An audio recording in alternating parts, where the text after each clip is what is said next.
გამარჯობა თქვენმა ტელემაყურებლებო. დღეს მინდა წარმოგიდგინოთ ქალბატონი სოფელ სვენეთიდან დარაჯან საათაშვილი, იშვიათი პროფესიის ადამიანი და მე ვამბობ იშვიათის მეთქი, იმიტომ რომ სიტყვა ბიბლიოთეკა დღეს რადგანაც საზოგადოებაში ცოტა გაუცხოვდა. ბიბლიოთეკა რაღაც აღარ წარმოადგენს მთავარ მამოძრავებელ ძალას ჩვენ საზოგადოებაში სამწუხაროდ. ეს ქალბატონი კი, რომელიც შემოგვერდით ზის, ქალბატონი დარიჯანი, უკვე ნახევარი საუკუნეა, რაც ბიბლიოთეკარობას ეწევა, ბიბლიოთეკას პატრონობს, ბიბლიოთეკას უვლის, ბიბლიოთეკას ეფერება, იცავს რაც დასაცავია, შეძლებს და გვარად. მიუხედავად იმისა, რომ ბოლო 15 წლის განმავლობაში საქართველოს ბიბლიოთეკებს ძალიან გაუჭირდათ. არც გათბობა, არც მინები, არც მიკროკლიმატი ფონდების შესანახად, არც ფონდების გამდიდრება და სხვა მრავალი გაჭირვება. ესენი ეს ქალბატონები ძირითადად ქალბატონები არიან ბიბლიოთეკარები, მე ეს არ ვიცი, სამწუხაროდ თუ საბედნიეროდ მამაკაცი ბიბლიოთეკარი ჯერ არ შემხვედრია. ეს ქალბატონები ნამდვილად გმირები არიან.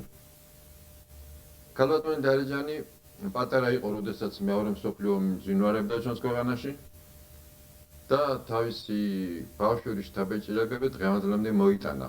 არაერთი წიგნი დაწერა, არაერთი პუბლიცისტური წერილი გამოაქვეყნა ომის თემებზე. და რაც თავი მას დაწერილი აქვს წიგნი სახელწოდებით მძიმე ზარი, რომელშიც აღწერილია სოფელ სვენეთიდან მეორე მსოფლიო ომში წასული ჯარისკაცების, სამშობლოს დამცველების ცხოვრება, მოღვაწეობა და განსაკუთრებით ხაზგასმული, რა თქმა უნდა, ისინი იმის შესახებ, ვინც შინ ვეღარ დაბრუნდნენ. გარდა ამ წიგნის, ქალბატონ დარიჯანს მრავალი წერილი და ლექსი და მოთხრობა და ნოველა ნარკვევი აქვს გამოქვეყნებული სხვადასხვა ჟურნალ-გაზეთებში, მათ შორის აი სულ ახლახანს ერთი წელიც არ არის, რაც ეგრეთ წოდებულ საქართველოს ბიბლიოთეკა, ასეთი ჟურნალი არსებობს, საქართველოს ბიბლიოთეკა, იქ გამოქვეყნა ლექსი, რაც მე პირადად ძალიან გამეხარდა. ვიცნობ რა თქვენს შემოქმედებით მოღვაწეობას. დღეს კი ნება მიბოძეთ ქალბატონი დარიჯანი წარმოგიდგინოთ თავისი ახალი ლექსებით, რომელთაც ისევ და ისევ ჩემი მოსაზრებით გაზრდებს ლეიტმოტივად ისევ მეორე მსოფლიო ომის თემატიკა, ისევ ის მძიმე გახსენება, მაგრამ ოპტიმიზმით სავსე ლექსები. გთხოვთ ქალბატონ დარიჯანი.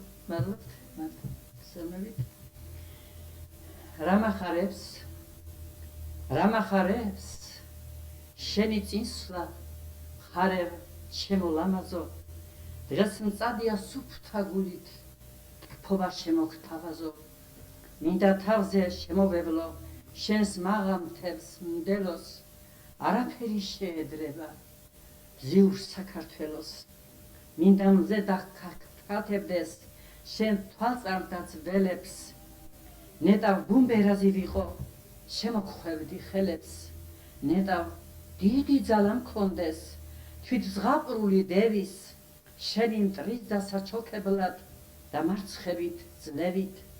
რა მახარებს არ გყავს მჯობნი დედამიწის ზურგზე, სიხარულით ფრინავ ცაში ვარ სიმღერის გულზე, წელიწადის ყველა დროში მარგალიტად ვრწყინავ, ოცნება ხარ მრავალთათვის ჩემს გულში გაქვს ვინა. იმედი როცა ფიქრის მორევში უხმოდ ჩავიძირები, ყელზე ამებმებიან ვარსკვლავური მძივები, თვარე ჩავსვავს კალთაში, ტკბილად მომეფერება, მძიმე შავი ფიქრები ცისფრად მომეჩვენება, მერე უკვე მზის სხივთან ცაზე გავნაპირდები, ამიხდება სიზმარში ღამის დანაპირები, უქროპ ცელს შემინთებენ იმედები ფარული, მატარებენ მიზნისკენ მხედრული ჯარულით, როცა ფიქრის მორევში ვიძირები ყელამდე, მაშინ ხედავ მოკლე გზას აქედან და შენამდე. როგორც მოგახსენათ, დედა ეძღვნება შინ მოუსწრელთა დედებს. შენ ომში არ ყოფილხარ, მაგრამ ნაომარს გავხარ. ყველასთვის კარგის მდომი ხარ, დღეს კი ჭიშკართან დგახარ. კარები გინდა გაუხსნა, შვილებს ბრძოლაში წასულთ, არ ებაძები აუ სხვას, დარდით გახურებ წარსულს. გასქერი სივრცეს შორეულს, და იმედი გავს ერთგზის, წარებეც შენზე მორეულს, კვლავ ღურის რწმენით ებრძვი. 60 წელი გასულა, რაც რომ დამთავრდა ომი, სისხლის მდომს ირჩევ აფსულად, მუდამ შვიდობის მდომი.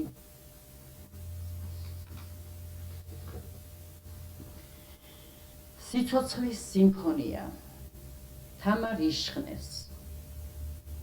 შენ დაჩოქე სიბერე გულის სიმების ჟღერით, შენ რომ გვიძღვნიდი სიმღერებს თაფშაქრიანი ენით, სულს მოგვაფინე ჰანგები, დარი ბულბულის ხმების, შენ მარგალიტო განგებით სათაყვანებელ დების. შვებას გვრი მალა მოსავით ყოფის დაღალულ გულებს, მე კი ატარა მგოსანი ლექსებს მოგიცხნიულებს. ხმის ქმნებით დაღლილ ქართველებს, ზახილი გვეცმის შორი, შენი სიმღერა გვახელებს, სიმფონიების სწორი. შენი წყალობით უხად გვაქვს, გუში ჩამწვდომი ხმები, დების იშხნელთა უკვდავთა მადლის მოწმენი ვხდებით. ჯარისკაცებს რა გამოგვილებს ხოტბის ლექსებს, საფეგრძელოებს, სურვილით ვიწვი, თქვენ მოგიძღვნათ ლექსი და რითმა, რომალ ამაზებთ კერებს, შუკებს, ფართო ეზოებს, მრავალი ქება დაიწერა, მრავალი ითქვა.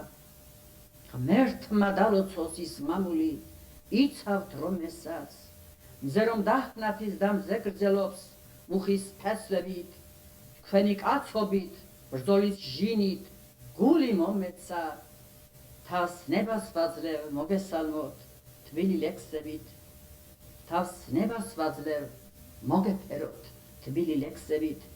თქვენზე გავლობით დავიღლებიოდეს მეგანა, ის ბიჭები ხართ ზეზდამთვარეს რომ ადარებენ, სადარაჯოზე სამშობლოსთვის ხიზლად რომ დგანან, და მტერთა მზერას მის სიტურფეს არ აკარებენ. რა გამოგვილებს ლექსებსა და საფეგრძელოებს, ახლა კი მინდა ღვინით სავსე ფიალა შერსვა, თქვენზე ოცნება გადაუფრენს ფართო მდელოებს, დაგულის ნადევს მოგიმღერით ატარა ლექსად. ქალბატონი დარიჯანი, ერთ წუთს მაყურებელს მოახსენებ. ძვებას მაყურებლებო, ერთი პატარა ის მინდა გულის ტიული გაგიზიაროთ. ამასთანავე სვენეთში ერთ-ერთ ოჯახში ვიყავი და მოვიკითხე დარიჯან საათაშვილის წიგნი „მძიმე ზარე“. ძალიან გამიკვირდა, რომ ამ ოჯახში არ იყო ეს წიგნი. ეს წიგნი ფაქტობრივად არის მატიანი ამ სოფლის. ყველაფერი არის იმ ვაჟკაცების შესახებ. მე ვფიქრობ, რომ ყველა ოჯახში უნდა იყოს ეს წიგნი. და აქვე დავამატებ კიდევ ერთ რამეს, რომ ქალბატონი დარიჯანი აპირებს დაწეროს ნარკვევი ერთადერთ შემორჩენილ ქვრივზე. აი ომი რომ დამთავრდა, იმის მერე ბევრი ქვრივი იყო ამ სოფელში, ბევრი შინ მოუსვლელი ვაჟკაცი ყავდა. კი. იცოცხლეს მოლოდინში. ორნიღა არიან. და შეიძლება ითქვას, რომ დღესაც ამ 60 წლის მერე დღესაც ელიან ეს სასწაულდავი დედები. ღმერთმა ჯანმრთელობა მისცეს მათ და დიდხანს სიცოცხლე. გთხოვთ, გადავიდეთ. ჩემო კალამო, ძმაო ერთგულო, მე საიდუმლე ჩემო. მეორეთ დამბადებელო და ჩემო დაგამრჩენო უყუროდ გავძლებ უწყლოდაც მაგრამ უშენოდ ვერა არ გერჩი გეტრფი უხმოდაც შენი სიკეთის მჯერა ერთად ვართ მზეშიც აღდაშიც გულსაც მინაგრებ მუხლსაც და შენთან ერთად ამ ქარში დგევარ ჰევსლიერ მუხად ერთი გვაქვს სიხარული და მუდამ ერთი გვაქვს დარდიც მაღვიძებ ძილის რულიდან არ მტოვებ შენთან გაზრდილს სულშიცაც მინთებ იზგიზით ლექსიც აღარ ჟღერს უხმად დაკლავ სიცოცხლე მიდის გზით შენ რომ მინათებ უხვად ძვიროსტელი მაყურებელო თქვენ ეს არის მოისმინეთ ქალბატონ